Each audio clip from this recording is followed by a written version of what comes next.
Alors, bonjour à tous. Nous allons maintenant passer à un autre lab, ok, un autre PP qui est celui de la mise à l'échelle automatique de notre environnement. Donc, à l'issue de pendant cela, nous allons déployer un load balanceur, ok, et ce load balanceur va envoyer le trafic sur les différentes machines qui sont en back-end, ok. Et par contre, ces machines virtuelles déployées vont être basées sur l'image ci, ok, que nous avons déjà créé précédemment. Donc, les deux machines virtuelles, ces trois machines virtuelles vont être créées sur la base de ce template, ok, afin que lorsque le user enverra sa requête sur le balanceur, on verra par exemple le hostname de la VM, une ou deux, ok, donc on y va. Donc, la première étape va consister à créer ce load balanceur, ce premier load balanceur sur notre environnement. Voilà. Donc, mais avant de démarrer, je vais supprimer la VM, le VM0 qui avait été déjà créé sur l'environnement. Voilà. Avant d'aller plus loin. Oui. Et oui. Voilà, je supprime cette VM et je vais démarrer mon lab. Voilà. Ici, je mets en position la documentation. Donc, création de l'équilibre des charges, le load balancer, je vais le créer en premier. Donc, je viens ici, je tape simplement équilibre des charges. Voilà, les charges. Je clique là en premier et créer un équilibre de charges. Je l'appelle, je choisis le ressource groupe, ok. Dans votre cas, ça peut être le RGP01. Tout va dépendre du ressource groupe que vous voulez en fait. Voilà, moi dans mon cas ici, je choisis celui-là. Ok, le nom c'est LB01. Ok, je vais choisir la région associée. N'oubliez pas le type public, ok, afin qu'il soit, pour qu'il ait une IP publique assignée, obligatoire. N'oubliez pas d'utiliser de cocher la case public, ok. Après qu'on l'ait fait, on va passer à la prochaine étape, configuration d'adresse IP frontale, ok. Donc on y est, comme dit ici, on passe à la prochaine étape. Ici, si nous avions déjà des serveurs en back-end, on allait les configurer. Mais pour l'instant, vu qu'on n'a pour l'instant pas déployé des serveurs en back-end, on va laisser la configuration ainsi. OK? Faut juste poursuivre la documentation. Voilà. Je clique sur ici, la base.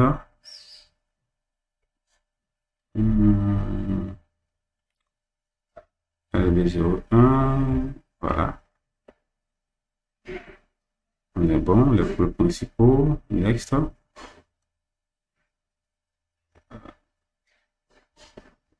Vous allez juste oublier un élément.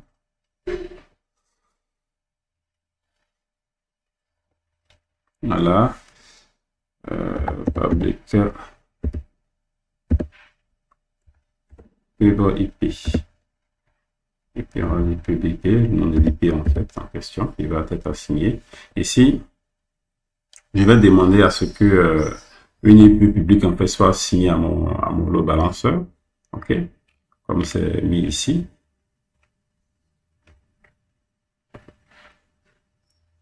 Je peux soit réutiliser une IP existante en fait dans mon environnement ou directement créer une nouvelle IP. OK? Moi, je fais le choix de juste pour le lab. Bon, je vais créer une nouvelle IP. OK? Voilà.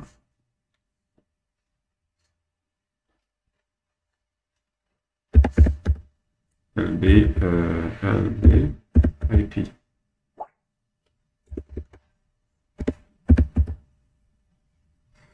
Voilà. De Microsoft, on est bon.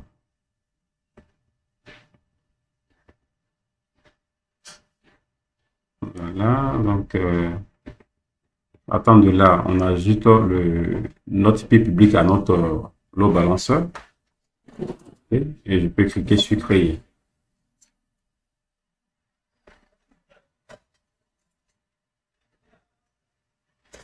Okay. Donc, comme on le voit ici, après la validation, Voici les différents éléments réalisés en termes de configuration. J'ai l'IP frontal qui est appelé en fait PubIP.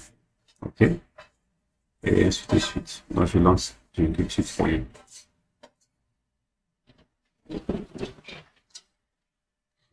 Du coup, mon load balancer est en train d'être créé sur mon environnement Azure.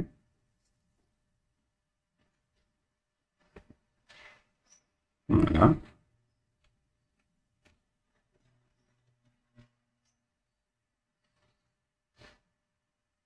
La prochaine étape va être de créer en fait un groupe de serveurs en fait identiques, qui viennent identiques, voilà, qui va recevoir le trafic en backend. Okay. Donc c'est ce qu'il va falloir faire maintenant. Encore une fois, j'ai créé la VIP, on va dire, j'ai créé l'IP.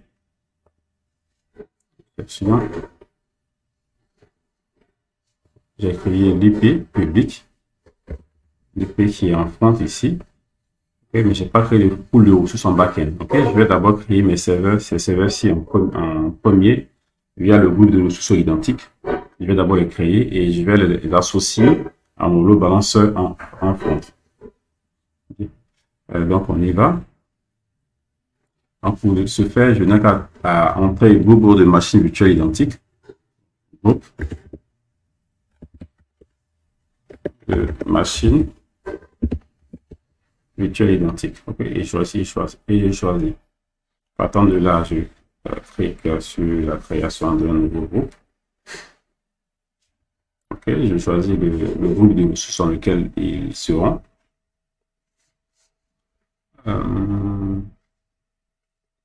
Voilà. Le nom, je vais juste respecter la documentation et l'appeler groupe. Ok, test, tout simplement. Ok, et next step, la prochaine étape. Ici, un élément important, c'est l'image en fait. Ok, ici automatiquement j'ai eu en fait l'image que j'ai eu à créer qui a été automatiquement assignée. Mais dans votre cas, si ce n'est pas le cas, vous n'avez qu'à cliquer ici, voir toutes les images. Ok, voir toutes les images et vous cliquez sur l'option image partagée. Ok, et votre image va apparaître à ce niveau, tout simplement. Bon, je l'ai déjà fait, du coup, voilà. Donc, c'est à ce niveau que votre image va apparaître. Et vous allez pouvoir choisir l'image, tout simplement. OK? Donc, une fois cela effectué, je passe à la prochaine étape, conformément à la documentation. La prochaine étape, la clé en fait d'accès à mes serveurs. Ici, chaque serveur aura la même clé en fait d'accès. OK? Donc, le nom va être en fait groupe key, on va dire identique par exemple. OK? Identique. Voilà, je vais l'appeler ici identique. La prochaine étape, je clique sur Spot pour pouvoir aller de l'avant. Il y a plusieurs étapes. Il y a le Spot, disque, réseau, montée en charge, gestion, intégrité. Tous ces différents éléments vont devoir être configurés. Donc, je appuie sur Suivant. OK. Et en avançant, je m'assure que je n'ai rien oublié d'autre. Voilà. Important ici, voici la taille, les caractéristiques de la VM qui va être déployée. OK. Je vais prendre 1,5 giga. OK, pour la taille du disque, ça dit c'est 500 mégas pour la partie RAM. OK, et un processeur, vu que c'est une machine en fait Ubuntu. OK, si vous vous en souvenez, on a créé notre VM image à partir d'une machine Ubuntu. OK, donc on y va. Suivant, Spot. Il n'y a rien à faire ici. Les disques. Pour les disques, ce sont les disques SSD rapides. Je n'ai pas besoin que les machines soient aussi rapides. Donc, je peux prendre un autre type de disque. Je prends le disque HDD. Et vous pouvez laisser cela ici. Mais dans mon cas, vu que c'est juste pour un lab, je prends du HDD pour ne pas augmenter ma facture, tout simplement. Donc, sur la partie réseau, un élément important, un élément extrêmement important, pour ne pas que nos IP, nos serveurs aient des IP publics, il faille qu'ils aient seulement que des IP, il faille qu'ils aient des adresses IP privées. OK? Donc, pour ce faire, je vais juste modifier la configuration. Comme il est dit ici, vu que par défaut, le groupe de serveurs identique aura deux serveurs, c'est la configuration. Si on ne fait rien, il y a deux IP publics qui vont être assignés. Et moi, je ne veux pas cela. Je ne veux pas qu'il y ait des IP publics assignés à ces machines, à mes machines, ok, à mes machines. Je ne veux pas d'IP public assignés. Donc, du coup, je vais mettre à jour ma configuration en cliquant à ce niveau. Okay. Ici, c'est mis dans la documentation. Quand vous avez créé, voilà, vous allez devoir désactiver l'IP public. Ok, donc simplement, je viens ici. Et ici, par défaut, c'est activé. Donc, je clique sur désactiver. Ok, une fois c'est fait, je clique sur OK. Voilà. Une fois c'est fait, je clique sur OK. Ah oui, un autre élément important. On va avancer sur la partie équilibrage de charge. OK.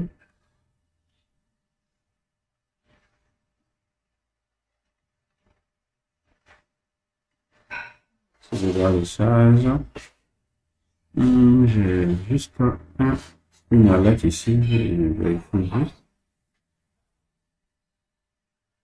De base, entrée, port d'entrée. Désactiver. Voilà. OK. Je m'assure que tous les éléments sont respectés. Voilà.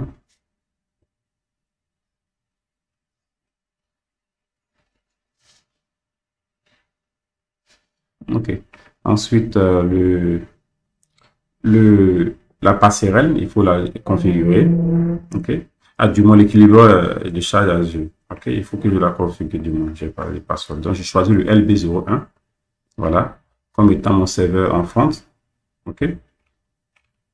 Lorsque c'est fait, je vais maintenant passer à la prochaine étape. OK. Qui est de pouvoir, en fait, réaliser l'action en fait de création de pool. Okay. Donc ici, sélectionner un pool de backend. Donc je vais dire que mon groupe de serveurs identique en fait est un pool de backend en fait pour mon load balancer, tout simplement. Je peux l'appeler ainsi my backend pool. Voilà, my backend pool. Ok, créer. On va voir.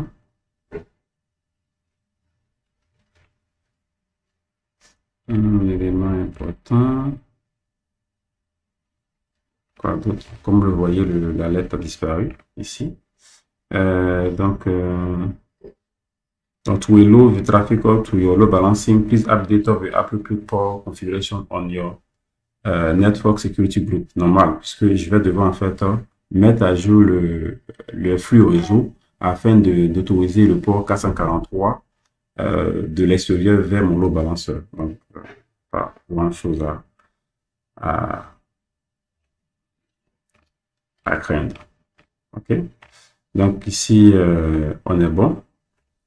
Ici, un autre élément, comme je l'ai dit ici, il va falloir en fait ajouter les différents ports, mais bon, à ce niveau, nous sommes bons. On peut faire effectuer le déploiement. OK? Juste pour respecter la documentation qui a été faite, je peux lancer la documentation, la création. Ici, par défaut, mon pool de serveurs identiques va déployer automatiquement deux serveurs. OK? Voilà. Donc ici, on est bon. Je vais lancer la vérification de création.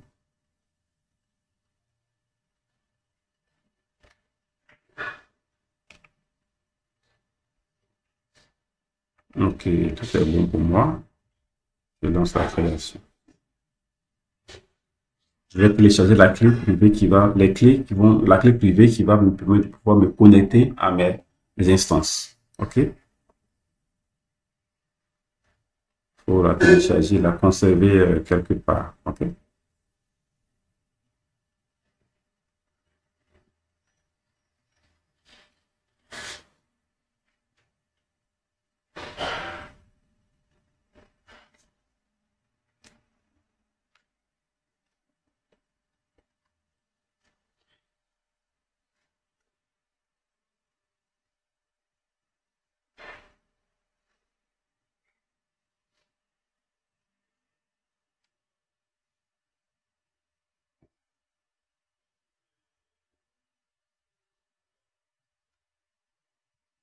Très bien.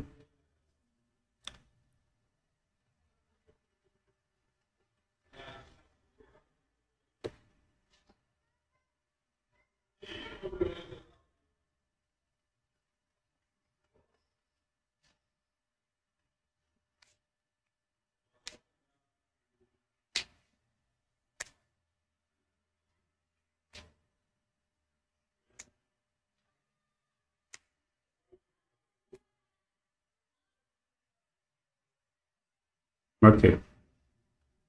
Déploiement toujours en cours. Super, déploiement réussi. Donc, on passe à la prochaine étape, OK, qui est de pouvoir en fait ajouter les différents ports sur la partie réseau. OK.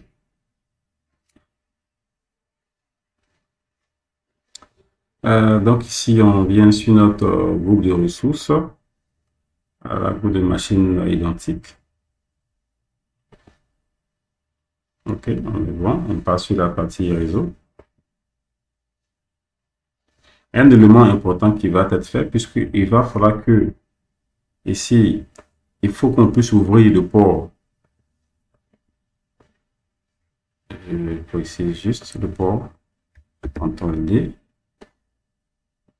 443. Si vous vous en souvenez, okay, les flux vont arriver sur le port 443. 443. Voilà. Okay. 443. Très bien. Donc, il va falloir ouvrir ce port sur notre environnement. OK. Donc, ici, pour le faire, voilà, on va juste ajouter un nouveau flux. Okay. Pour l'ajouter, tout simple, ajouter une règle d'entrée. Voilà. Donc, ici, le port, c'est le port HTTPS, donc 443, comme vous le voyez ici. On va prendre l'action, c'est autoriser.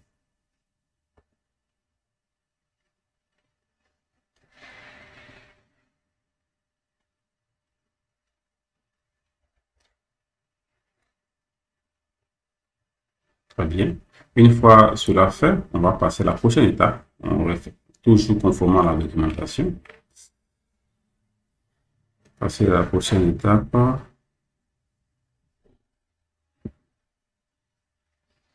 Je pense qu'on est à ce niveau.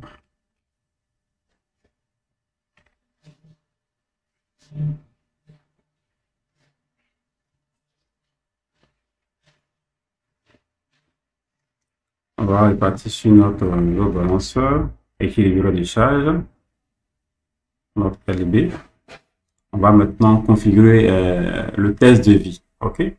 C'est ce test de vie qui va permettre à ce que notre load balanceur puisse tester le fait que nos serveurs soient tout le temps en ligne. OK? Voilà. Donc ici, on va le faire. On va aller sur la sonde d'intégrité. OK? C'est à ce niveau qu'on configure les tests de vie. OK? Donc ici, on passe sur le port 400, on va dire sonde intégrité. On va l'appeler ici pour respecter juste la documentation. Voilà.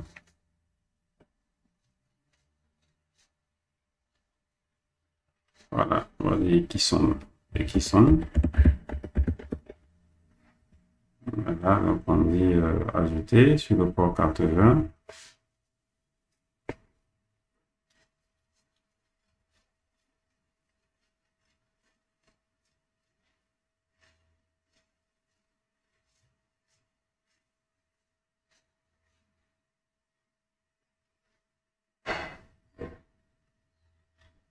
OK. Et le port 80.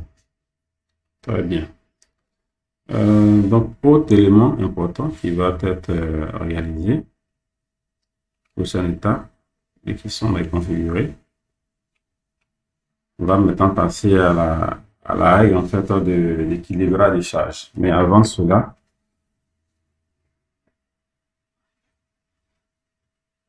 OK, on va juste faire un tout petit test, OK, d'accès, avant de passer à la règle d'équilibrage des charges. OK, je fais juste un petit test. L'IP frontale, c'est celle-là. On va dire HTTPS. Juste nous assurer que tout marche le host name et vous en souvenez .php. Le port 443 a-t-il été ouvert sur notre au niveau du le balanceur? Je ne pense pas. OK, en l'état actuel. Donc ici, ajouter une règle, voilà. Pas encore ouvert. Juste parce que, souvenez-vous, sur l'IP de notre répartiteur de charge, nous n'avons pas encore ouvert le port 443. OK? Donc, du coup, on va y arriver.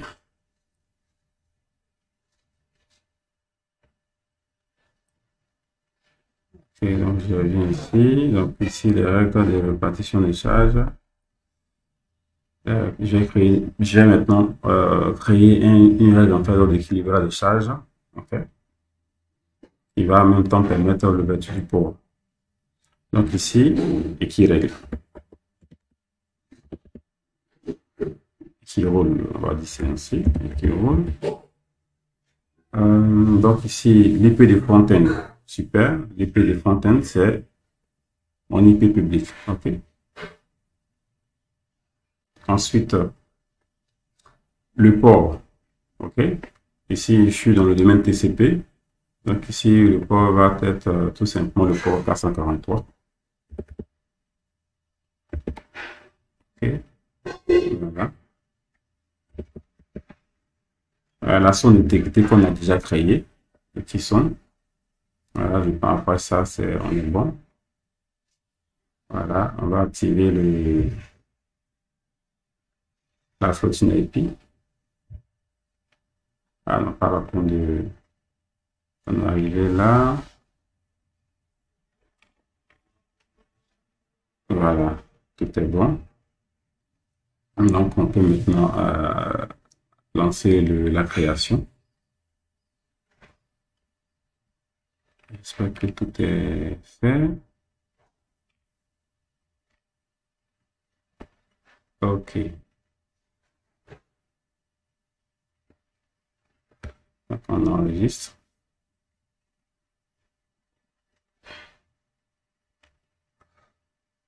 Ah, oui, le pool. Oula, le backend. Souvenez-vous, on a mis en place ces différents nœuds en fait dans un pool de backend. Okay, donc, obligatoire de le rajouter. Donc, voilà. Donc, je peux maintenant déployer ma règle d'équilibrage de charge. OK. Lorsqu'on a effectué cela, on est paré. Tout est bien, donc on peut passer au test. OK. Donc, je lance le test. Voilà, tout simplement. Super. OK, donc ici, là, le flux est envoyé vers mon serveur en backend, l'un de mes serveurs en backend. Si je passe sur, on va dire, les d'autres identiques. OK, je passe sur ces groupes d'autres identiques, je vais sur instance. Voyez-vous, le nom de l'instance, groupe test ALTW2. OK, et le groupe test 04YUQA. OK, ici, la requête vient pour l'instant sur ce nœud. OK, la requête passe sur ce nœud, j'actualise ALTW2. Donc, la requête passe principalement sur ce nœud. Je vais faire une action qui est de, par exemple, la stopper. Okay, je vais arrêter cette machine. Juste un arrêt. Je l'arrête. Et regardez ce qui va se passer. Je vais relancer encore la requête. Vu que la machine est pour l'instant à l'arrêt, elle est en train d'être arrêtée, le flux va être redirigé vers un autre nœud.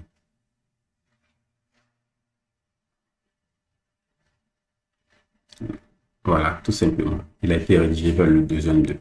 Donc, mon répartiteur de charge, mon load balanceur, mon équipement de haute disponibilité fonctionne. Okay?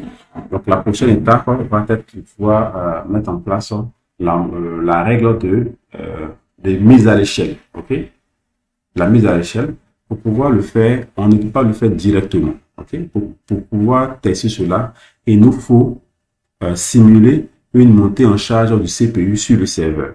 Donc, ce que nous allons faire, nous allons d'abord déployer un script de montée en charge, de simulation de hausse de trafic, qui est un script en fait en Python. Mais avant qu'on puisse déployer ce script, il faut qu'on puisse se connecter sur ces serveurs. Et donc, pour pouvoir nous connecter à nos serveurs, nous allons créer un bastion de connexion. Ok, un serveur bastion de connexion. Voilà. Donc ici, on va aller. Autre chose qui est important pour la mise en échelle, un prérequis pour la mise en échelle, il faut activer ce qu'on appelle le Microsoft Insights, ok, qui nous permet de pouvoir collecter des informations, des métriques en fait, sur nos différents serveurs. Bon, ici, on va par défaut l'activer sur votre environnement. Mais on vous montre déjà ce qu'il faut faire en premier, ok. Donc, vous devez venir sur abonnement. Abonnement. Voilà. Je passe sur mon abonnement, ma souscription en question. Et partant de là, prochaine étape, il va s'agir d'aller sur le compte de facturation. Voilà. Fournisseur de ressources, où est-ce qu'on est?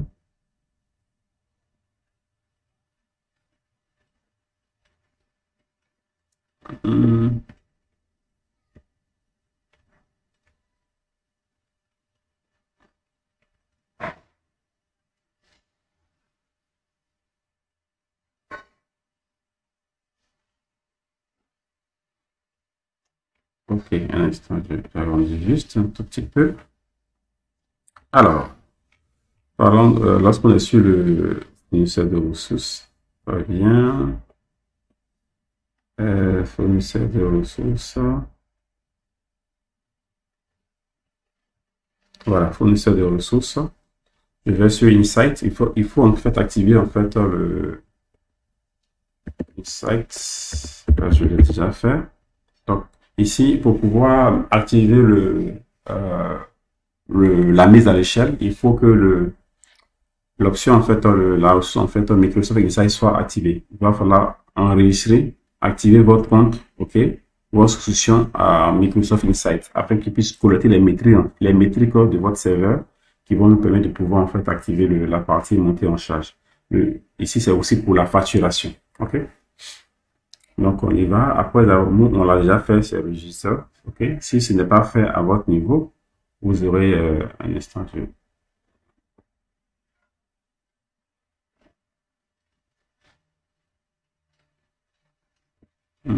Qu'est-ce que c'est que ça? Comme ça. Voilà. OK.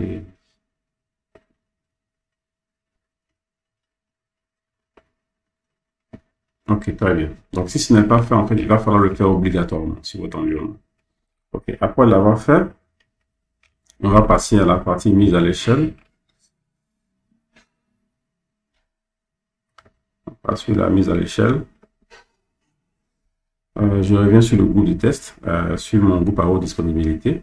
OK, je clique sur le groupe à haute disponibilité et je pars sur l'option montée en charge. OK.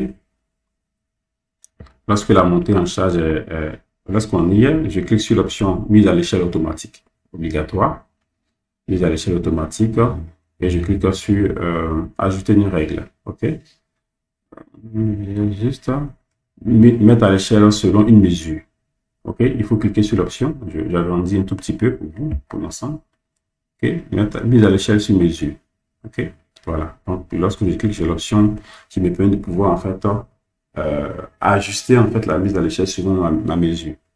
Donc, je vais demander si l'organisme a des principes en fait de gestion. Je peux dire, peu importe la situation, je ne veux pas que le serveur dépasse. J'ai plus de 4 serveurs dans ma mise à l'échelle. OK, donc je vais maintenant cliquer sur ajouter une règle. Okay. Dans ma règle ici, je vais dire lorsque le CPU, OK, de mon serveur dépasse pourcentage CPU moyen. Lorsque la valeur de CPU dépasse 70%, qu'est-ce que je veux? Je veux augmenter le nombre de serveurs de 1. J'aurais pu le faire par pourcentage, mais ici, dans mon cas, je le fais par nombre. Je veux que un serveur, je dois mettre 2, 3, 4, 5, mais pour des questions de mon abonnement, je mettrai juste un pour le test. OK? Donc, je clique sur ajouter. Je vérifie autre chose rapidement qu'il n'y ait pas d'autres éléments. Voilà. Donc, je clique sur ajouter 1. Voilà. Ici, comme vous voyez, groupe de test, ici, il y a une action, un scale out. OK? Maintenant, je vais aussi ajouter une nouvelle règle pour pouvoir diminuer la charge au cas où le nombre, on va dire, on n'a plus de taux de charge de demande qui arrive sur mon environnement. OK? Donc, j'ajoute, je clique ici. Donc, ici, je vais dire, lorsque je suis en dessous de 30% d'utilisation CPU, il faut que le nombre puisse revenir, il faut qu'il y ait une diminution. OK? Donc, ici, lorsque je suis en dessous de 30% d'utilisation CPU, il faut une diminuer de 1. Diminuer le nombre de 1, tout simplement. Voilà, le nombre d'essence de 1. Pratiquement par minute, on est bon, c'est bon.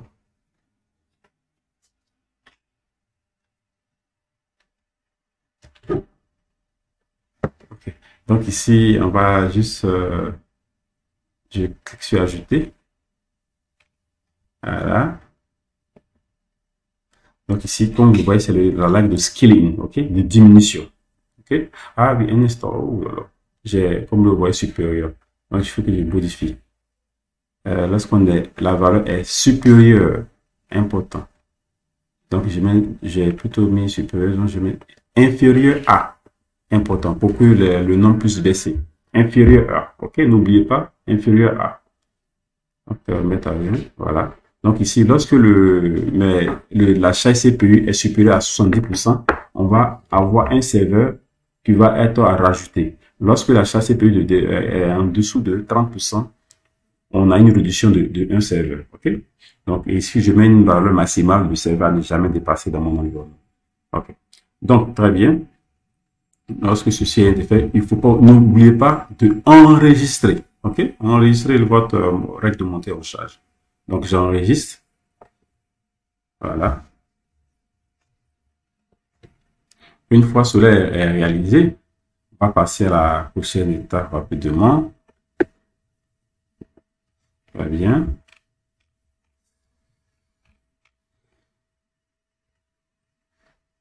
La prochaine étape, ici on est bon. Ok, on charge, tout ça c'est bon, c'est la documentation, donc on est bon. Tout ça on l'a fait, voilà, valider, n'oubliez pas d'enregistrer à la fin. On va maintenant simuler une montée en charge pour confirmer le fait que tout ce qu'on a fait a été fait à bon escient. Ok, donc je vais aller sur créer un bastion sur mon environnement.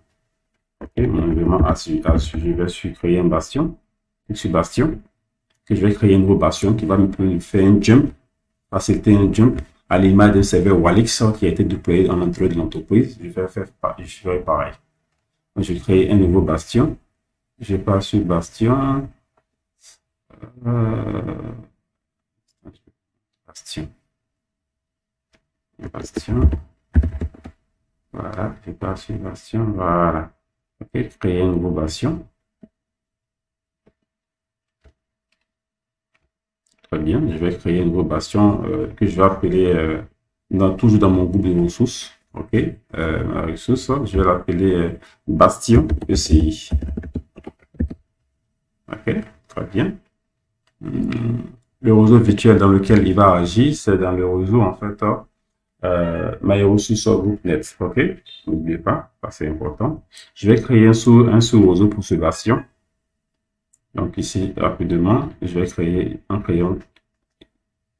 Voilà. Ah oui.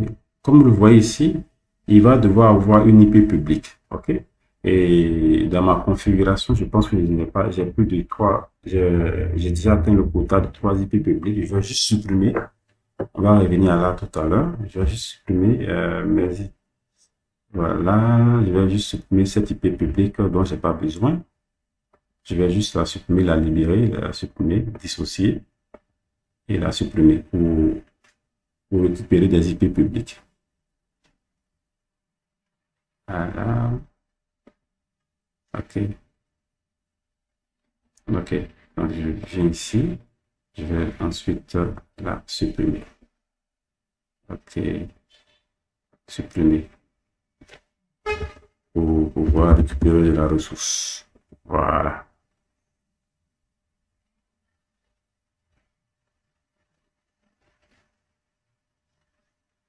La seule IP qui est importante ici, c'est l'IP du load balancer. OK? Le reste, et on aura une deuxième IP qui est importante dans notre lab, c'est l'IP du bastion. IP du load balancer et l'IP du bastion. Full stop. OK. Ceci ayant été fait, donc je vais juste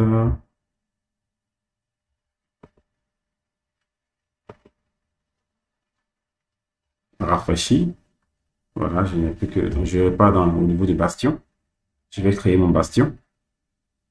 Voilà, my ressources. Nom de bastion ECI.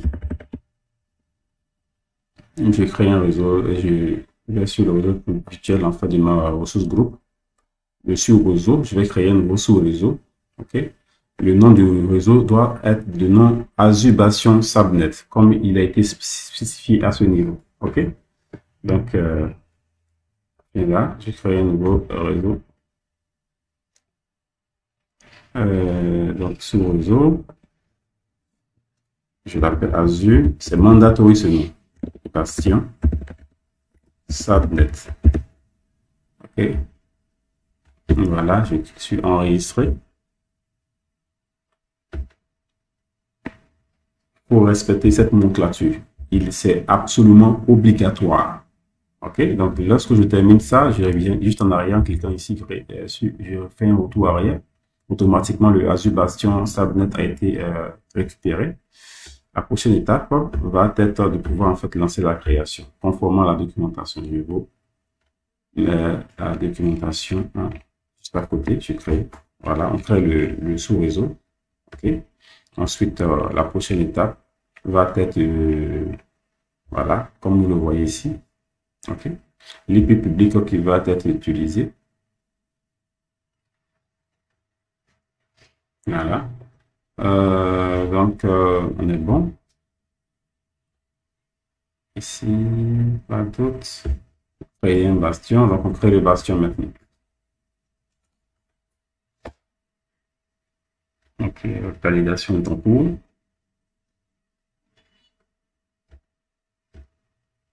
Voilà, validation réussie. Et je lance la création de mon.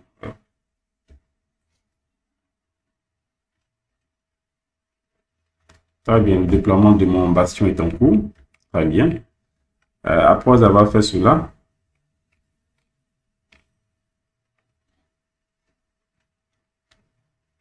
j'attends un tout petit peu le temps que ce déploiement se termine.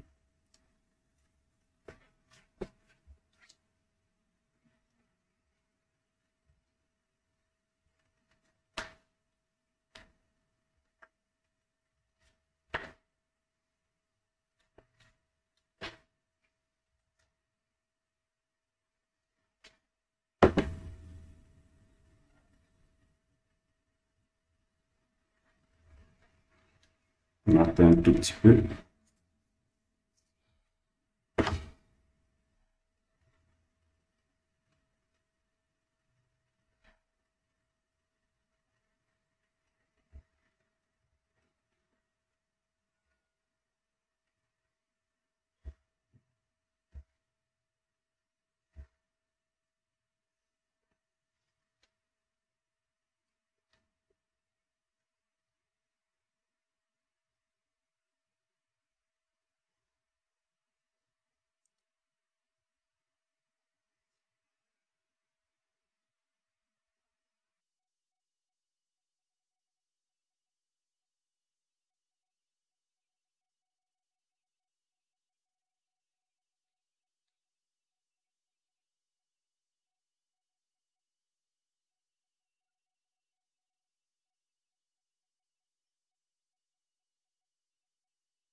terminable.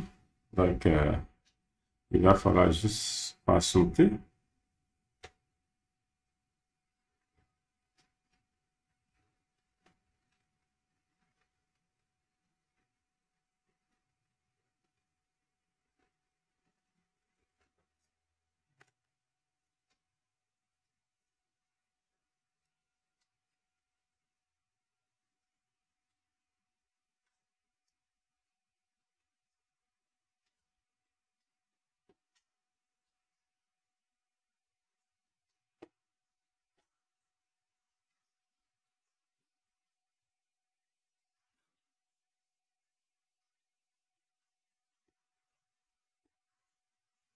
Très bien.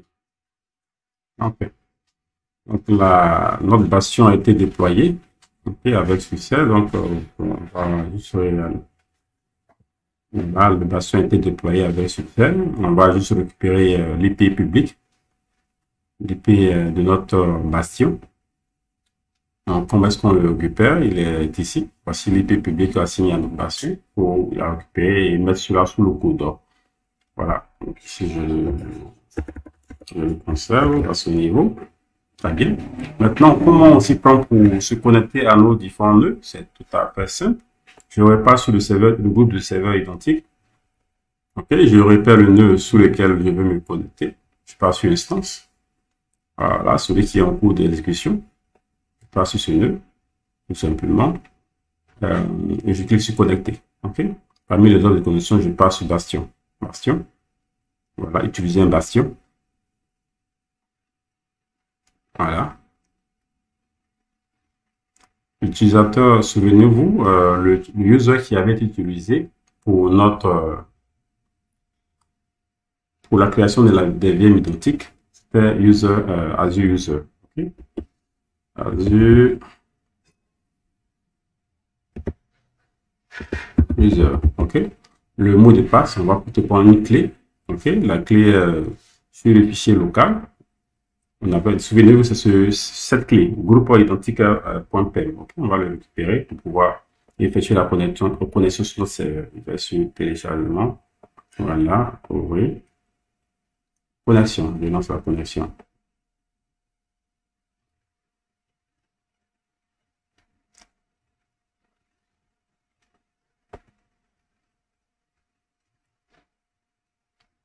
Et bim, je suis connecté sur mon serveur. OK. Avec succès, je n'ai pas de souci. Voilà. Donc, rapidement, je passe à la prochaine étape. Donc, ça, c'est validé. La connexion à un serveur distant via un bastion est faite. Celui-là est validé. Je pense à la prochaine étape. Je vais simuler une montée en charge. Donc, je vais créer un fichier sur mon serveur qui va simuler une montée en charge. OK. Donc, je crée ce fichier. Je vais créer un fichier du nom de charge cpu.py. C'est un fichier en Python, écrit en Python. C'est un script écrit en Python, en fait, du moins. Oups.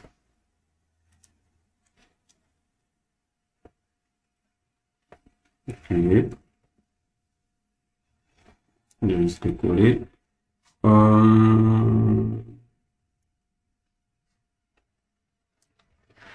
Qu'est-ce que j'ai raté? Ok, voilà. Je laisse faire un mot sur le fichier. Charge. Et on est contenu. Je m'assure que tout y est. Ah oui, il y a un élément à corriger. Ok, ça c'est important. On va partir dans le fichier et mettre le DNA. AI. Ok. Il y a deux IME qui vont sauter. Je vais mettre en mot insertion. Voilà. Et ça, super. Ok, donc il va simuler en fait une montée en charge pendant 5 minutes sur le serveur. Et on verra. Contrôle du sort. Tout simplement. Je vais exécuter le fichier. Ok. Donc ici, encore une fois, on est conforme à la documentation. Ils sont conformes à la documentation. Voilà. Ok. Donc je vais maintenant passer, je vais exécuter mon script Python. Pour pouvoir montrer effectivement la simulation de la montée en charge, je vais ouvrir une nouvelle console. Voilà. OK, je lance stop. Ici, comme vous le voyez, pour l'instant, l'utilisation CPU est environ de, on va dire quasiment 0% en fait, pas grand chose. OK. C'est avant que je exécute mon script. OK.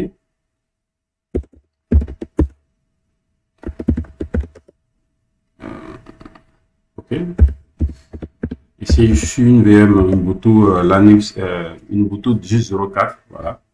Donc, ce qui a été écrit à cette session. Donc, ici, je vais revenir juste. Je peux repartir sur mon groupe de serveurs identiques.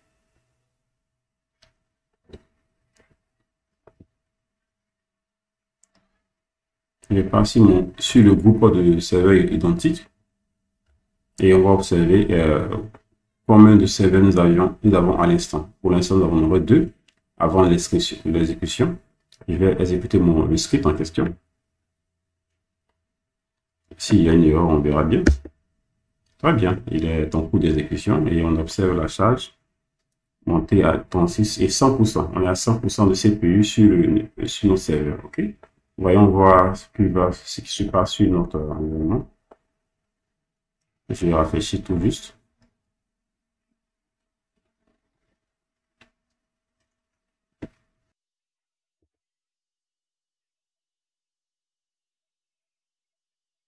OK, très bien. Ici, comme on peut le voir ici, il y a une nouvelle VM qui est en cours de création. OK? Ici, face à la montée en charge, il y a une nouvelle VM qui est en cours de création. Voilà. Ça, c'est excellent. Donc, on voit ici la règle en fait d'auto-scaling qui a été mise en œuvre. OK? Donc, on va juste savoir si, voilà, ici le CPU est toujours à 100%. Voilà. Donc, il est en train de exécuter. Donc, on a le nouveau serveur qui est en train d'être créé. Voilà, très bien. Donc, on a un nouveau serveur qui a été déployé dans notre environnement. OK? Simplement. Juste actualiser. La requête, voilà, la requête est allée sur le nouveau serveur. Regardez, UQA, tout simplement. Voilà. Voilà. Donc, on est bon. Alors, donc, merci bien à tous. Ceci va mettre un terme à notre séance vidéo d'aujourd'hui. Et j'espère que vous aurez appris énormément. N'hésitez pas surtout à partager, à liker s'il y a lieu. Et vous à partager avec tous les collègues. Merci bien à tous et à la prochaine.